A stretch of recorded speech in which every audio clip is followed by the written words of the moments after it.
नमस्कार दोस्तों, एक बार फिर से आपका स्वागत है पॉलिटी स्टडी यूट्यूब चैनल पर। और दोस्तों, हम बात कर रहे हैं अक्टूबर 2024 वीकली करंट अफेयर की। और वीकली करंट अफेयर में अपनी क्लास आज की रहेगा 1 से लेकर 6 अक्टूबर तक जो करंट अफेयर रहे महत्वपूर्ण क्वेश्चन सहित उनका पूरा बायोडाटा के साथ में विश्लेषण आज की क्लास में रहेगा। तो आइए जानते हैं फटाफट। देखो, क्वेश्चन नंबर 1 देखो, सितंबर 2024 में शुरू हुई है भारत और कजाकिस्तान के मध्य संयुक्त सैन्य अभ्यास का नाम क्या है। यानी सितंबर 2024 में शुरू हुई है भारत और कजाकिस्तान के मध्य संयुक्त सैन्य अभ्यास हुआ है, उसका नाम क्या है। तो याद रखना कौन सा अभ्यास हुआ है, तो अभ्यास काजिंद था इसमें। अब थोड़ी सी जानते हैं, इंडिया और कजाकिस्तान के मध्य ये ज्वाइंट मिलिट्री एक्सरसाइज काजिंद 2024 हुआ कहां था, तो उत्तराखंड राज्य के ओली में शुरू हुआ। ठीक है।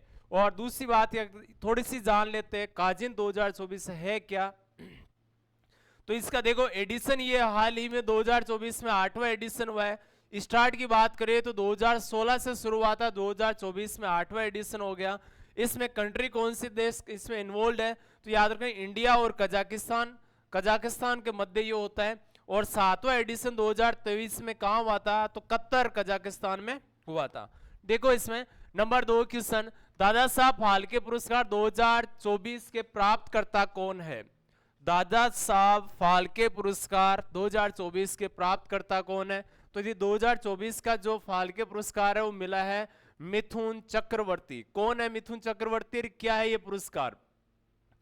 अक्टूबर 2024 में 70वें national film fare award ceremony Mithun Chakraborty को दादा साहब फाल्के पुरस्कार से सम्मानित किया। पहला पॉइंट बहुत इंपॉर्टेंट है अगले एग्जाम के लिए। और दूसरी बात याद रहे, मिथुन चक्रवर्ती को दादा साहब फाल्के पाने वाले ये कौन से व्यक्ति है, तो 54वें प्राप्त करता है। इससे पहले 23 में किसको मिला, तो वहीदा रहमान को मिला था संगीत के क्षेत्र में। ठीक है। मिथुन चक्रवर्ती अपने फिल्म करियर में शुरुआत की थी 1976 में। और फिल्म कौन सी थी, पहली इनकी मृग्या नाम से फिल्म थी, इससे शुरुआत की 1976 में। बेस्ट एक्टर का नेशनल फिल्म अवार्ड मिला था इसमें। मिथुन चक्रवर्ती की जानते हैं तो ये रियल नेम इनका क्या है, तो ध्यान रखना गौरंग चक्रवर्ती है इनका, चक्रवर्ती है इसका पूरा नाम। और बर्थ प्लेस कहां हुआ था जन्म, तो पश्चिम बंगाल में। अवार्ड पद्म भूषण मिल चुका है 2024 में। और ये अभी हाल में फाल्के अवार्ड, थोड़ी सी जानकारी बात करें तो दादा साहब फाल्के अवार्ड के संदर्भ में 1969 में शुरू हुआ था। पहली बार ये देविका रानी को मिला था, पहली फर्स्ट इंडियन एक्ट्रेस थी ये जिनको ये पुरस्कार मिला। यह पुरस्कार भारत सरकार के सूचना और प्रसारण मंत्रालय द्वारा दिया जाता है। ये क्वेश्चन बहुत इंपॉर्टेंट है कि दादा साहब फाल्के पुरस्कार कौन से विभाग द्वारा दिया जाता है, सूचना प्रसारण मंत्रालय द्वारा दिया जाता है। पुरस्कार में गोल्डन लॉर्ड्स का प्रतीक और एक सोल और 15 लाख रुपए की नगद राशि दी जाती है। और ये मुख्य रूप से 2 प्रकार के होते हैं। कौन से, एक तो वो मान लो कि जैसे दादा साहब फाल्के फाउंडेशन द्वारा दिए जाते हैं जो एक प्राइवेट संस्था, और एक ये जो भारत सरकार द्वारा दिए जाते हैं। क्वेश्चन नंबर 3 देखो, 28 सितंबर 2024 को SAFF अंडर 17 चैंपियनशिप का खिताब किस देश ने जीता, तो ये खिताब किसने जीता, तो भारत ने जीता। यानी बी ऑप्शन इसमें राइट हो जाएगा। है क्या, देखो एस यानी south Asian football federation under 17 यह है चैंपियनशिप है। और फाइनल मैच में भूटान के चांगलिंग लिमथोंग स्टेडियम में थिम्पू में खेला गया। यानी टूर्नामेंट हुआ कहां था, तो थिम्पू भूटान में हुआ था। फाइनल मैच में भारत ने बांग्लादेश को 2-0 से हराकर चैंपियनशिप 2024 से खिताब अपने नाम किया। और थोड़ी सी जान लेते हैं साफ है क्या, तो इसका ये 9वां एडिशन हुआ है हाल ही में। और होस्ट कंट्री यानी हुआ कहां, तो भूटान के थिम्पू में हुआ था। और टोटल इसमें कितनी टीम इन्वॉल्व थी, यानी 7 टीमों ने भाग लिया था। छठा टाइटल इंडियन चैंपियनशिप यानी भारत ने जीता ये। ठीक है। और इसमें उप विजेता कौन रही, Bangladesh. Player of the tournament तो मोहम्मद अरबाज रहे थे इंडिया के। और goalkeeper of the tournament Suraj Singh अहेबियम रहे थे। ठीक है। 4 सितंबर क्वेश्चन नंबर 4 देखो, सितंबर 2024 में बेरूत में इजरायली हवाई हमले में मारा गया हिजबुल्लाह का नेता कौन था? हिजबुल्लाह नेता हाल ही में क्या हुआ था कि बेरूत में इजरायली हवाई हमला हुआ था और उसमें एक नेता मारा गया, और नेता का नाम क्या था? तो एक तो याद रखना हसन नसरल्लाह है, जिनकी हाल ही में मौत हो गई। अब सवाल ये बनेगा कि हिजबुल्लाह क्या है? तो ये एक संगठन है, ध्यान रखना। कैसा? इजरायली आर्मी के हमले में हिजबुल्लाह चीफ हसन नसरल्लाह मारा गया, यानी इसके इस संगठन के हेड थे नसरल्लाह। इजराइल डिफेंस फोर्स के अनुसार लेबनान की राजधानी बेरूत में हिजबुल्लाह के हेडक्वार्टर पर किए गए हमले में हिजबुल्लाह चीफ हसन नसरल्लाह मारा गया। और दूसरी बात है कि हिजबुल्लाह एक शिया इस्लामी राजनीतिक मिलिट्री ऑर्गेनाइजेशन है जो लेबनान में स्थित है। स्थापना होती है 1982 में। इजराइल के लेबनान आक्रमण के दौरान इनकी स्थापना हुई थी। नेक्स्ट क्वेश्चन देखो, वह भारतीय एथलेटिक्स कौन है जिसने सितंबर 2024 में जापान में वर्ल्ड एथलेटिक्स कॉन्टिनेंटल टूर में पुरुषों की 5000 मीटर दौड़ में स्वर्ण पदक जीता और एक नया राष्ट्रीय रिकॉर्ड बनाया? तो किसने जीता? ये गुलवीर सिंह ने जीता है। ये 28 सितंबर को जापान में एथलेटिक्स कॉन्टिनेंटल टूर में 5000 दौड़ में स्वर्ण पदक जीता। इन्होंने 13 मिनट और 11.52 सेकंड में, यानी 82 सेकंड में ये राष्ट्रीय रिकॉर्ड बनाया था गुलवीर सिंह ने। अगला क्वेश्चन देखो, अंतरराष्ट्रीय अंतरिक्ष स्टेशन पर फंसे सुनीता विलियम्स और बुच विल्मोर को वापस लाने के लिए नासा और स्पेस एक्स शुरू किए गए मिशन का नाम क्या? यानी कौन सा मिशन? देखो, अंतरिक्ष में स्टेशन पर फंसे सुनीता विलियम्स और बुच विल्मोर अभी हाल ही में अंतरिक्ष स्टेशन पर वहीं पर अटके। तो यहां से सवाल बनता है कि कौन सा मिशन है, इसका नाम क्या था, इसको लाने के लिए भेजा? तो याद रखना क्रू 9 है, उसके माध्यम से लाने का प्रयास इसमें रहेगा। स्पेस नासा और स्पेस एक्स ने 28 सितंबर 2024 को कैंप केनावेरल से क्रू मिशन लॉन्च किया। अंतरराष्ट्रीय अंतरिक्ष स्टेशन ISS में फंसे अंतरिक्ष यात्री विलियम्स और बुच विल्मोर को वापस लाने के लिए मिशन 2 लोग सवार है और 2 खाली सीटें, 2 वापस लाएंगे, 2 उस पर पहले से सवार है। पद्मश्री पुरस्कार से सम्मानित पंपमल जी का निधन हो गया है। इन्हें किस क्षेत्र में पद्मश्री से सम्मानित किया गया था? यानी पंपमल जी का हाल ही में निधन हुआ है, तो किस क्षेत्र से? ये महिला है, ध्यान रखना।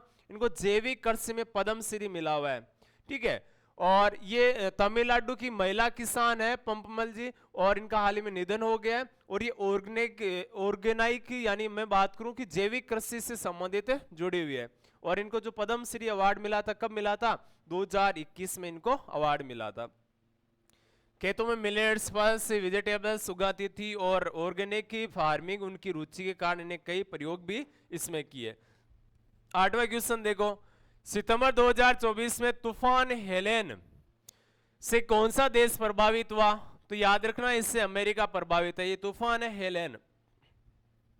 तूफानों में हेरिकेन कहा जाता है अक्सर अमेरिका में। और दूसरी बात है कि ये जो हेलेन तूफान है यानी हेरिकेन हेलेन है, ने अमेरिका के दक्षिण पूर्वी हिस्से को प्रभावित है। कि इतना याद रखना है किस देश से यानी जुड़ा हुआ है, ठीक है। नेक्स्ट देखो, 70वीं नेहरू ट्रॉफी बोट रेस का आयोजन किस झील यानी लेक में किया गया? तो एक तो मैं बता दूं कि ये बोट रेस है, ध्यान रखना, नाविक रेस है। और दूसरी बात याद रखना, ये पुनमद्दा झील है, उसमें किया गया। थोड़ी सी जान लेते हैं इसका है क्या पृष्ठभूमि। तो देखो, एक तो नेहरू ट्रॉफी का संबंध तो है बोट रेस से, और नेहरू कप का संबंध है फुटबॉल से। यानी नेहरू कप होता है किसमें? फुटबॉल में। और नेहरू ट्रॉफी किस में होती है? बोट रेस में होती है। नेहरू ट्रॉफी बोट रेस का आयोजन है केरल के पुनमद्दा झील में किया गया।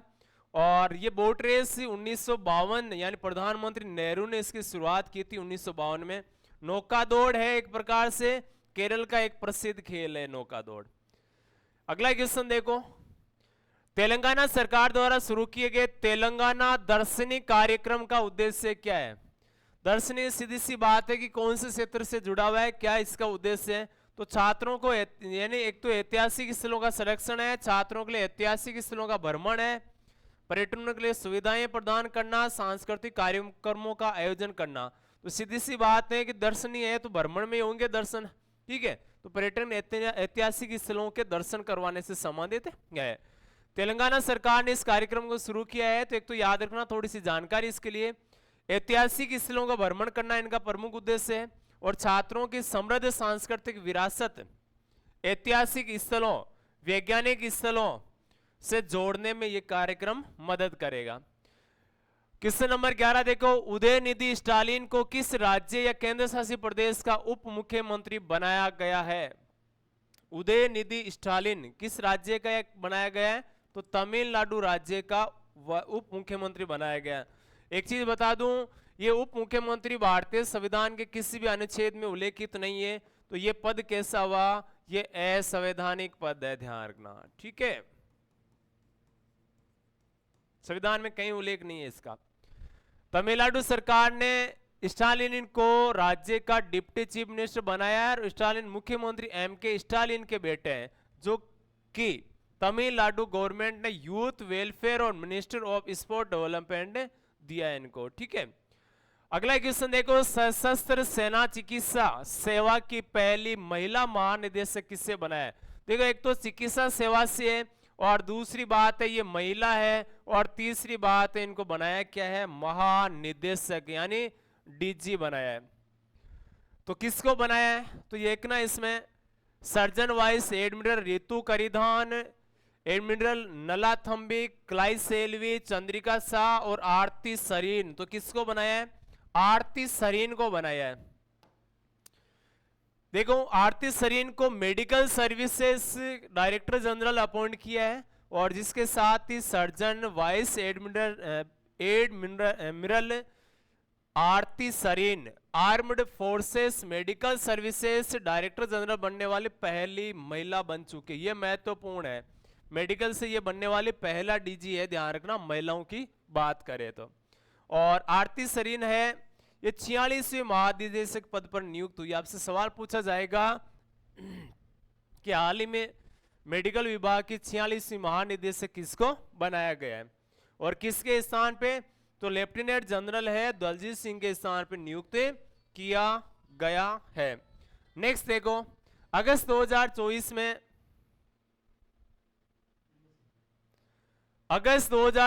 में lieutenant general Sadhana Saxena Nair DG medical services army की पहली महिला निदेशक बनी थी, ठीक है। यह भी महत्वपूर्ण है। अगस्त 2024 की जीके की बात करूं, साधना सक्सेना पहली महिला है, ध्यान रखना, डीजी मेडिकल सर्विसेज की पहली महिला महानिदेशक बनी है। अगला क्वेश्चन देखो, अंतरराष्ट्रीय अहिंसा दिवस कब मनाया जाता है? बहुत अच्छा सवाल है, राजस्थान इंडिया के लिए तो बहुत अच्छा सवाल है, इंटरनेशनल लेवल पर भी अच्छा है। कब मनाया जाता है? 2 अक्टूबर को, और 2 अक्टूबर को हम क्या मनाते हैं? गांधी जयंती मनाते हैं, और 2 अक्टूबर को ही हम क्या मनाते हैं? शास्त्री जयंती भी मनाते हैं। और गांधी जयंती के अवसर पर ही क्या करते हैं? हमें ये अहिंसा, अंतरराष्ट्रीय अहिंसा दिवस के रूप में मनाया जाता है। कब से मना रहे, इतिहास जान लेते हैं। अंतरराष्ट्रीय अहिंसा दिवस, international day of non violence, हर साल 2 अक्टूबर को मनाया जाता है। और इस दिन की मैं बात करूं तो महात्मा गांधी की जयंती के उपलक्ष्य में मनाया जाता है, और लाल बहादुर शास्त्री जयंती भी इसी दिन आती है। 15 जून 2007 को यूएन यूनाइटेड यानी संयुक्त राष्ट्र संघ जनरल असेंबली ने 2 अक्टूबर को यह डे मनाने की घोषणा की थी। याद रखना है कब की घोषणा हो रही है? 15 जून 2007 से। आपसे सवाल पूछा जाएगा कि हाल ही में 2 अक्टूबर 2024 को कौन सा अहिंसा दिवस मनाया गया? इंक्लूड याद रखना है, 7 के बाद में जो भी अक्टूबर आ रहा है वो सारे इंक्लूड रखना है इसमें। महात्मा गांधी की ये 55वीं बर्थ एनिवर्सरी थी, यानी 155वीं जयंती थी, ध्यान रखना। बिहार की राजधानी पटना में बिहार के चीफ मिनिस्टर नीतीश कुमार देश के पहले बापू टावर का इनॉग्रेशन किया। सवाल यह भी पूछा जाएगा 155वीं जयंती के अवसर पर बापू टावर का उद्घाटन कहां किया गया? तो बिहार की राजधानी पटना में। बापू टावर का शिलान्यास भी 2 अक्टूबर 2018 को किया गया, जो अब बनकर क्या हुआ है, तैयार हुआ है। International day of older pensions हर साल 1 अक्टूबर को मनाया जाता है।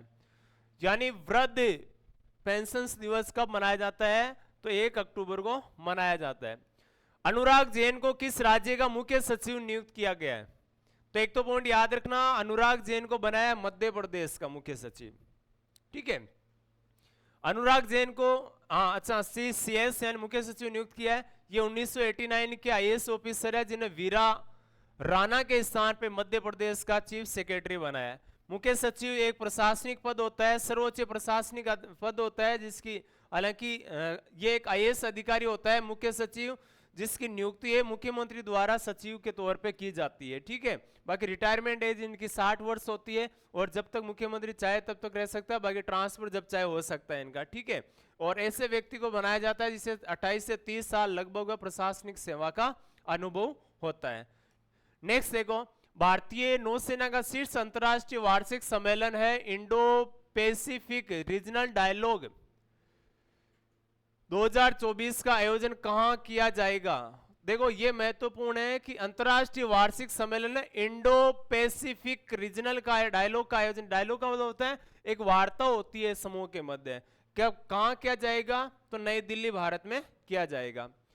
भारतीय नौसेना अगर देखो थोड़ा सा, भारतीय नौसेना के शीर्ष अंतरराष्ट्रीय वार्षिक सम्मेलन इंडो पैसिफिक रीजनल डायलॉग का आयोजन 3 से 5 अक्टूबर तक नई दिल्ली में आयोजन किया जाएगा, नहीं किया मतलब किया गया, ठीक है, हो गया ये। और इसको resource geopolitics and security in the Indo Pacific सम्मेलन के दौरान निम्न मुद्दों पर चर्चा होगी। एक तो देखो समुद्री सुरक्षा पर चर्चा रहेगी, इस पे हुई थी, और एक समुद्री क्षेत्र में जो सुरक्षा है उसको खतरे उनको कैसे निपटा जाएगा और उन पर ध्यान आकर्षित करने के लिए। अक्टूबर 2024 में पेरू के लीमा में आईएसएसएफ जूनियर विश्व चैंपियनशिप में व्यक्तिगत 10 मीटर एयर राइफल स्पर्धा में 10 मीटर राइफल पुरुष टीम स्पर्धा में 2 स्वर्ण पदक किसने जीते, तो ये जीते थे पार्थ राकेश माने ने। और यहां से मैं बात करूं 1 अक्टूबर को पेरू में ये आयोजन हुआ था और 2 स्वर्ण पदक जीते इन्होंने दोनों ही, यानी मैं बात करूं 10 मीटर एयर राइफल स्पर्धा और टीम स्पर्धा में व्यक्तिगत स्वर्ण पदक जीता। क्वेश्चन नंबर 17 देखो, अक्टूबर 2024 को नाटो के महासचिव की भूमिका किसने ग्रहण की। देखो नाटो के महासचिव कौन बने अक्टूबर 2024 में, तो देखो इसमें मार्क रूटे बने। किसको बनाया गया है महासचिव, किसका, नाटो का। अच्छा जानते हैं नाटो क्या है। 1 अक्टूबर 2024 को देखो ये रूटे रहने वाले कहां के, नीदरलैंड के, प्रधानमंत्री ये पहले रह चुके। नाटो का महासचिव बनाया गया है, non alliance territories organisation.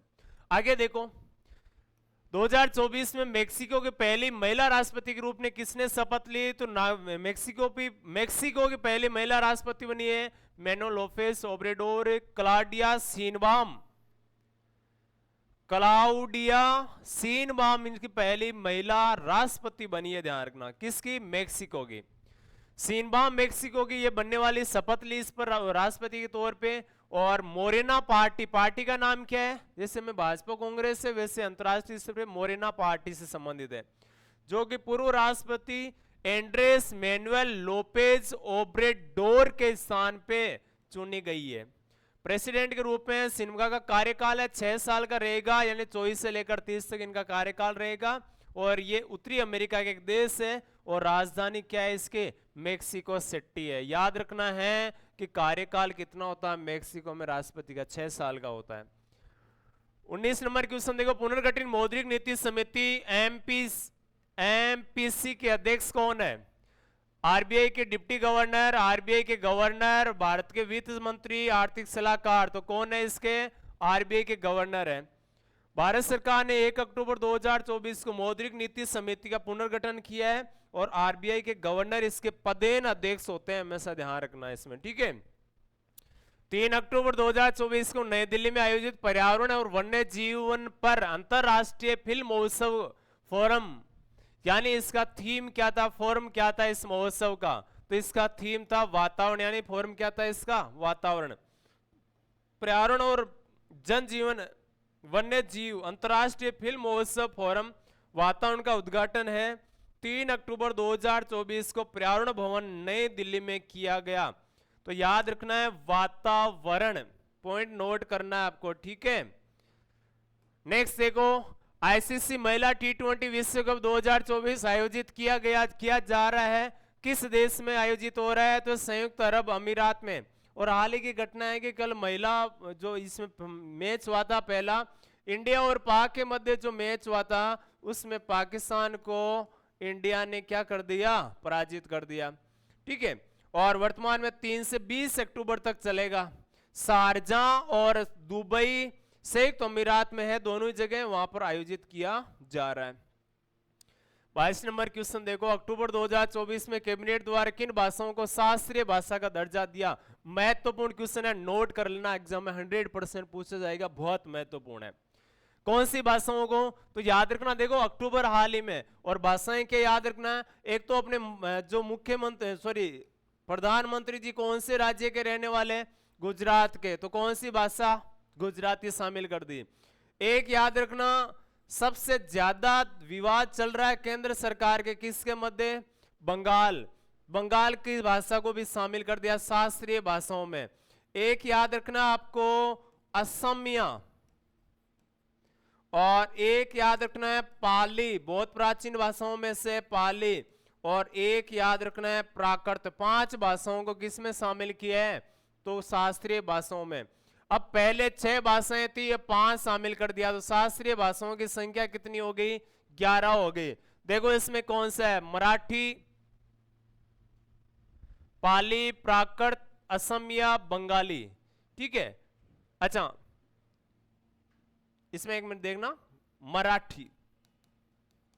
Next देखो, इसमें थोड़ी सी जानकारी लेते हैं। इसमें अक्टूबर 2024 में कैबिनेट ने 5 भाषाओं को क्लासिकल यानी शास्त्रीय होता है इसका अर्थ, ठीक है, लैंग्वेज देने का मंजूरी दी। और नई यानी वैसे बात करूं, मराठी, पाली, प्राकृत, असमी और बंगाली भाषाएं इसमें शामिल की गई है। सॉरी, ध्यान रखना, महाराष्ट्र की मराठी भाषा है, जहां पर भी वर्तमान में एकनाथ शिंदे जो मुख्यमंत्री है उसके नेतृत्व में भाजपा समर्थित मुख्यमंत्री वहां पर भी है। पाली भाषा बौद्ध ग्रंथ लिखे गए, प्राकृत भाषा जैन ग्रंथ लिखे गए, और असमिया असम राज्य और बंगाली पश्चिम बंगाल की भाषा है। 5 भाषाओं को अगर मैं बात करूं तो 8वीं अनुसूची में कुल शास्त्रीय भाषाओं की संख्या पहले 5 थी, अब 6 थी, अब कितनी हो गई, 11 भाषाएं हो गई। और ये 11 की 11 भाषाएं 8वीं अनुसूची में लिखी गई संविधान में, ठीक है। अन्य भाषाओं की बात करूं तो देखो तमिल हो गई 2004 में। देखो शास्त्रीय भाषा एक टर्म कब लाए थे, शास्त्रीय भाषा अधिनियम हम लेकर आए थे 2006 में। उससे पहले भी तमिल और संस्कृत भाषाएं आ चुकी थी, और एक्ट के बाद में हमने ये भाषाएं बाकी 9 भाषाएं और शामिल की है। कन्नड़ 2008 में, तेलुगु 2008 में, मलयालम 2013 में, और ओडिया भाषा है 2014 में शामिल की। और वर्तमान में हमने मराठी, पाली, प्राकृत, असमिया और बंगाली और शामिल कर लिए। जुलाई 2024 से कितने देश अंतर्राष्ट्रीय ऊर्जा दक्षता हब का हिस्सा थे, कितने देश, 16 देश। अर्जेंटीना, ऑस्ट्रेलिया, ब्राजील, कनाडा, चीन, फ्रांस, जर्मनी, जापान, रूस, सऊदी अरब, संयुक्त राज्य अमेरिका, यूनाइटेड किंगडम, 16 देश हब के सदस्य वर्तमान में है, ठीक है। नेक्स्ट देखो, अक्टूबर 2024 में सामाजिक क्षेत्र में योगदान देने के लिए किसे 25वां लाल बहादुर शास्त्री राष्ट्रीय पुरस्कार 2024 से सम्मानित किया। तो एक तो याद रखना राजश्री बिड़ला को किया है, बिड़ला ग्रुप से जुड़े हुए हैं। और कौन सा है, लाल बहादुर शास्त्री 25वां पुरस्कार है ये। और यहां से मैं देखो वाइस प्रेसिडेंट है जगदीप धनखड़, FCCI। और यहां से मैं बात करूं लाल बहादुर शास्त्री इंस्टीट्यूट के मैनेजमेंट द्वारा दिए जाने वाले ये पुरस्कार है। और इस अवार्ड में राजश्री बिड़ला को सम्मानित किया है। ये पुरस्कार है सोशल सामाजिक क्षेत्र के लिए दिया प्रदान किया जाता है। और बिड़ला और मित्तल है ये सामाजिक क्षेत्र में बहुत अच्छे काम कर रहे हैं। Rajshree Birla Aditya Birla community interactive rural development centre की अध्यक्ष है। और दूसरी बात है कि सामाजिक क्षेत्र में योगदान देने के लिए 2011 में इनको पद्म भूषण से भी सम्मानित किया गया था। 25वां क्वेश्चन देखो, प्रधानमंत्री नरेंद्र मोदी ने धरती आबा जनजातीय ग्राम उत्कर्ष अभियान की शुरुआत कहां से की है? तो यह शुरुआत इन्होंने की है हजारीबाग झारखंड से। 2 अक्टूबर 2024 को प्रधानमंत्री मोदी ने झारखंड के हजारीबाग से धरती आबा ट्राइबल विलेज उत्कर्ष अभियान की शुरुआत की है। और इसका नमस्कार बिरसा नमकारान बिरसा मुंडा जिन्हें धरती आबा यानी पृथ्वी के पिता के नाम से जाना जाता है, सम्मान में ये शुरुआत की है। 26वां महिला T20 विश्व कप 2024 का आयोजन किस देश में किया जा रहा है? ये क्वेश्चन हो गया। कहां हो रहा है? अमीरात में हो रहा है, संयुक्त राज्य अमीरात यूएई में हो रहा है। ठीक है, और ये आयोजन 3 से 20 अक्टूबर ठीक हो गया। और यहाँ से थोड़ी सी ये एडिशन कौन सा है? नोवा है, यूएई में हो रहा है। टोटल 10 टीमें इसमें भाग लेगी। और थोड़ी सी जानकारी के लिए बताते हैं तो पहली बार है 2009 में शुरू हुआ था। कहाँ हुआ था? इंग्लैंड में इसका हुआ था, शुरुआत हुई थी। और इस टूर्नामेंट में पहला खिताब किसने जीता? तो इंग्लैंड की महिला टीम ने जीता था। और ऑस्ट्रेलिया ने 6ठा एडिशन है 2023 में जीता था। पिछली बार दक्षिण अफ्रीका सेकंड रही थी। किस मंत्रालय द्वारा PM ई ड्राइव स्कीम की शुरुआत की गई? भारी उद्योग मंत्रालय द्वारा प्रधानमंत्री ई ड्राइव स्कीम की शुरुआत की गई है। 1 अक्टूबर 2024 को प्रधानमंत्री ई ड्राइव स्कीम की शुरुआत हुई है हाल ही में। और इसके याद रखना, इलेक्ट्रॉनिक स्तर पर ड्राइव रिवोल्यूशन यानी क्रांति, innovative vehicle enhancement PM E drive योजना के यूनियन कैबिनेट ने 11 सितंबर 2024 को मंजूरी दी थी। और इसकी शुरुआत 1 अक्टूबर को की है, ध्यान रखना। थोड़ी सी जान लेते हैं ई ड्राइव सब्सिडी योजना के बारे में। विभाग है भारी उद्योग मंत्रालय, भारत सरकार। योजना की अवधि है 1 अक्टूबर 2024 से लेकर 31 मार्च 2026 तक, लगभग 2 साल का कार्यकाल रहेगा। उद्देश्य क्या है? भारत में इलेक्ट्रॉनिक वाहनों में तेजी से अपनाना, चार्जिंग इंफ्रास्ट्रक्चर स्थापित करना, बोर्ड स्थापित करना, ईवी मैन्युफैक्चरिंग इकोसिस्टम का विकास करना। और दूसरी बात है कि सब्सिडी का क्षेत्र क्या रहेगा इसमें? तो दुपहिया वाहन, तिपहिया वाहन, इलेक्ट्रिक ट्रक तक भी शामिल है इसमें, बस से शामिल है, एम्बुलेंस शामिल है। और राशि क्या रहेगी? इलेक्ट्रॉनिक दुपहिया वाहनों के लिए 5,000 रुपए प्रति किलोवाट घंटा यानी बैटरी पावर के आधार पर इसमें रहेगी। 28 पहले खो खो वर्ल्ड कप का आयोजन किस देश में किया जाएगा? खो खो भारत में किया जाएगा। पहला खो खो विश्व कप होगा, ध्यान रखना। और यहां से मैं बात करूं, खो खो फेडरेशन ने घोषणा की 2025 में first kho kho world cup है भारत में आयोजित किया। बस ये लाइन महत्वपूर्ण है, याद रख लेना। ठीक है, 2025 में होगा। और करेगा कौन? तो भारत इसमें शामिल रहेगा। और 24 टीमें इसमें भाग लेगी, 16 मेन और 16 वीमेन्स टीम्स इसमें शामिल होगी। ठीक है, नेक्स्ट देखो। 16 होते हैं एक टीम में। 29वां देखो, महाराष्ट्र राज्य सरकार द्वारा कला के क्षेत्र में स्वर्गीय Vasudev Gaitonde life time achievement पुरस्कार सम्मानित, किससे सम्मानित किया गया? तो ये गायतोंडे पुरस्कार मिला था लक्ष्मण श्रेष्ठ, जो श्रेष्ठ है उसी को मिलेगा। अच्छा, यहां से मैं थोड़ी सी बात करूं कि एक तो कला के क्षेत्र में दिया जाता है और समान है एक प्रकार से। दूसरी बात है कि ये है कौन? लक्ष्मण श्रेष्ठ है तो फेमस इंडियन पेंटर है, ध्यान रखना। जन्म नेपाल में हुआ, ये वर्तमान मुंबई में रहते हैं। और पेंटर के तौर पे इनको ये पुरस्कार दिया गया।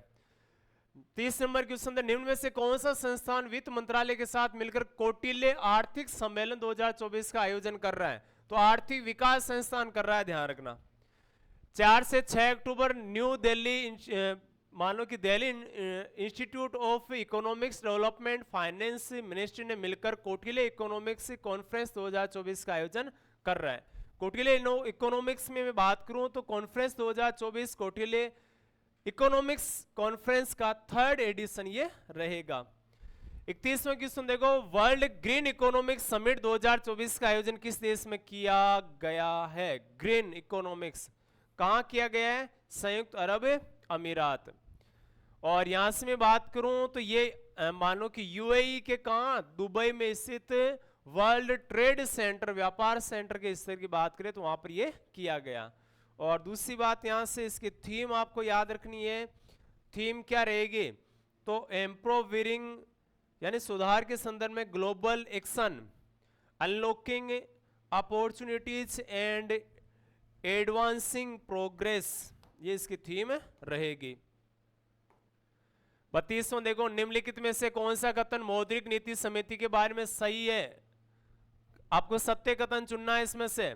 ये आरबीआई की बेंचमार्क ब्याज दरें निर्धारित करती है, बिल्कुल करती है। ये आरबीआई के गवर्नर सहित इसमें 12 सदस्य बिल्कुल नहीं होते, 12 सदस्य हर साल पुनर्गठित की जाती है। ये केंद्रीय वित्त मंत्री की अध्यक्षता में काम करते, बिल्कुल नहीं। आरबीआई के गवर्नर इसमें शामिल होते हैं। सिर्फ एक कथन सही है, वो कौन सा? पहला कथन से। थोड़े जान लेते हैं इसके बारे में। सेंट्रल गवर्नमेंट ने राम सिंह और सौगात भट्टाचार्य, नागेश कुमार को मौद्रिक नीति में समिति के सदस्य के तौर पर नियुक्त किया। याद रखना, राम सिंह नंबर 1, सौगात भट्टाचार्य 2, नंबर 3 नागेश कुमार को इसमें नियुक्ति दी है। इसमें राम सिंह और ये तीनों की बात करें तो शामिल इन्हें 4 साल के लिए नियुक्त, यानी कार्यकाल कितना रहेगा? 4 साल रहेगा इनका। मौद्रिक नीति की बात करें तो यह समिति आरबीआई की बेंचमार्क ब्याज दरें निर्धारित करते, ये कथन हो गया था पहले। रेपो रेट, रिजर्व रेपो और लिक्विडिटी एडजस्टमेंट फैसिलिटीज ये शामिल है इसमें। इसमें 6 सदस्य होते हैं, जिसमें से 3 सदस्य केंद्र सरकार द्वारा नामित होते हैं, 3 सदस्य आरबीआई के होते हैं जो कार्यकाल 4 साल का होता है। ये सदस्य पुनः नियुक्ति के पात्र नहीं होते, ध्यान रखना। RBI governor monetary policy committee के पदेन अध्यक्ष हैं, वो कौन होते हैं? वो होते हैं एक्स ऑफिसियो चेयरपर्सन होते हैं, ठीक है। जो मान लो कि अध्यक्ष वगैरह रह चुका है उसको इसमें बनाया जाता है। नेक्स्ट देखो 33 नंबर क्वेश्चन, अक्टूबर 2024 से प्रधानमंत्री इंटर्नशिप योजना 2024 शुरू की गई। प्रधानमंत्री इंटर्नशिप योजना के तहत हर माह कितना स्टाइपेंड दिया जाएगा? 5,000 रुपए दिए जाएंगे, ध्यान रखना इसमें, ठीक है। एक प्रकार की स्किल ट्रेनिंग स्कीम है और इसमें 21 से 24 वर्ष के बीच होने चाहिए आयु उन युवाओं की जो इस पे लाभ लेना चाहते हैं। और इसमें 1 साल है, यानी 5,000 रुपए देंगे, जिसमें 4500 रुपए सरकार देगी और 500 रुपए संबंधित कंपनी में इसमें जमा होते रहेंगे। शस्त्र रामानुजन पुरस्कार से अलेक्जेंडर दुन को सम्मानित किया जाएगा। ये पुरस्कार किस क्षेत्र में प्रदान किया जाता है? तो ये गणित के क्षेत्र में। देखो अलेक्जेंडर दुन को दिया जाएगा। ये शस्त्र रामानुजन अवार्ड 2024 से Gregorian institute of technology America में मैथमेटिशियन अलेक्जेंडर दुन को दिया जाएगा। अमेरिका के रहने वाले ग्रेगोरियन इंस्टीट्यूट के ये टेक्नोलॉजी के है, ध्यान रखना, उनसे जुड़े हुए हैं। यह पुरस्कार गणित के क्षेत्र में मॉड्यूलर फॉर्म, अर्थ पूर्णांक भार और मेंटाप्लेटिक फॉर्म में किए गए कार्यों के लिए दिया जाएगा। 32 साल से कम उम्र के युवा गणितज्ञों को दिया जाता है जिन्होंने गणित के क्षेत्र में महत्वपूर्ण योगदान दिया हो, ऐसे क्षेत्र में इनको दिया जाता है। इस प्राइज का नाम है इंडियन मैथमेटिक्स श्रीनिवास रामानुजन के नाम पर रखा गया है और संख्या सिद्धांत में अद्वितीय योगदान दिया था किसने? रामानुजन ने। और दूसरी बात है कि provided by Shanmugha academy of arts science technology and research, यानी शास्त्र तमिलनाडु है इसमें स्थित है, वहां से दिया था। 2023 में रोई किस्यांग झांग को दिया गया था, जो कहां के रहने वाले थे? यूनिवर्सिटी ऑफ कैलिफोर्निया बेरकरी यूएसए के रहने वाले थे। 35वां देखो, भारत अंतर्राष्ट्रीय विज्ञान महोत्सव 10वां संस्करण 30 नवंबर से 3 दिसंबर 2024 तक कहां आयोजित किया जाएगा? तो ये किया जाएगा आसाम में। देखो इसमें यहां से थोड़ी सी बात करें तो ये मान लो 10वां एडिशन होगा और 30 नवंबर से 3 अक्टूबर तक गुवाहाटी आसाम में, यानी कहां होगा? गुवाहाटी आसाम में ये आयोजित किया जाएगा। इसकी थीम क्या रहेगी? Transforming India into S&T driven global manufacturing hub, ये इसकी थीम रहेगी। ब्रिटेन के हिंद महासागर में स्थित चागोस द्वीप को किस देश को सौंपने का फैसला लिया? ब्रिटेन ने देखो चागोस द्वीप है, किस देश को देंगे? तो उन्होंने फैसला लिया है कि मॉरिशस को देंगे ये द्वीप, ठीक है। अब देखो थोड़ी सी बात कर लेते हैं। तो मॉरिशस, पहले ये जो मॉरिशस का हिस्सा था चागोस द्वीप, और इंग्लैंड ने क्या कर लिया? अपने अधिकार क्षेत्र में ले लिया था। यहां से एक तो देखो इंडियन हिंद महासागर में स्थित है ये द्वीप और समूह की संप्रभुता है, मॉरिशस को सौंपने का फैसला लिया है। इसमें छोटे छोटे 58 द्वीप आते हैं, ध्यान रखना। पहले हिस्सा था जिसे 1814 में पेरिस संधि के तहत ब्रिटेन को मिल गया था। 1968 से मॉरिशस को क्या मिली थी? स्वतंत्रता मिली थी। ये प्रमुख रूप से अगर हम बात करें तो India current affair, world current affair और प्रत्येक स्टेट की दृष्टि से देखा जाए तो अक्टूबर के पहले सप्ताह का करंट अफेयर था। इसी प्रकार बने रहिए, मस्त रहिए, खुश रहिए और जबरदस्त तैयारी करते रहिए। आज के लिए जय हिंद, नमस्कार साथियों।